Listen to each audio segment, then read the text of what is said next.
yell at your mother teachers like that at school. The National Weather Service in Burlington has issued a severe thunderstorm warning for northern Grand Isle County in northwest Vermont, northeastern Clinton County in northern New York, northern Franklin County in northwest Vermont until 4:45 Not p.m. us again. At 3:44 p.m., National Weather Service Doppler radar indicated a severe thunderstorm capable of producing 1-inch diameter.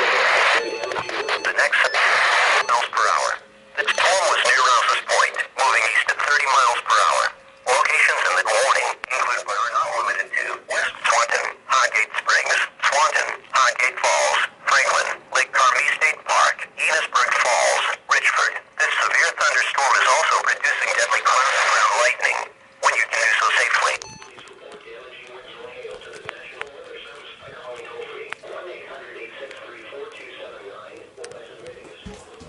Yeah, the radio. 5 to 10 power lines and damage built. Now the extended forecast.